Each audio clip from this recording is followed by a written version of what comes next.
Après le tirage au vide, maintenant on passe à la charge de réfrigérant.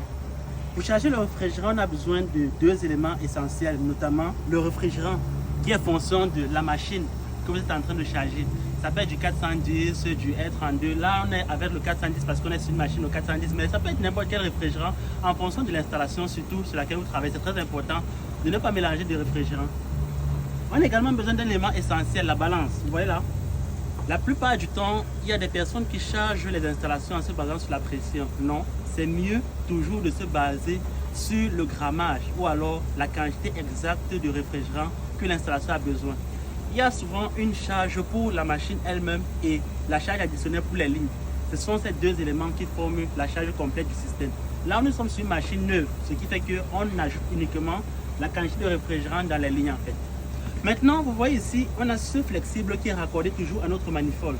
Il est important de se rassurer que ce flexible-ci soit tiré au vide. Malheureusement, dans l'ancienne vidéo de tirage au vide, on ne vous a pas montré cela, mais ce flexible est déjà sous vide. Ce qui fait que vous voyez, c'est fermé ici. On doit purger uniquement cette partie-ci.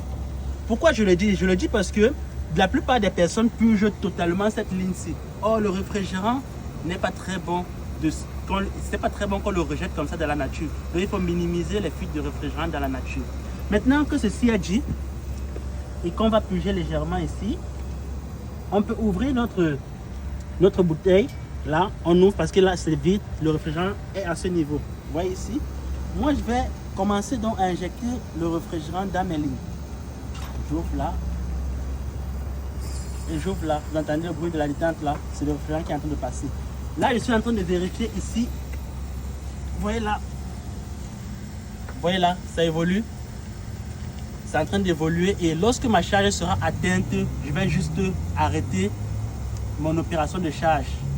Maintenant, si vous arrivez sur une installation que vous êtes en train de charger et que vous ne connaissez pas la quantité exacte de réfrigérant qu'il faut rajouter, vous avez le choix.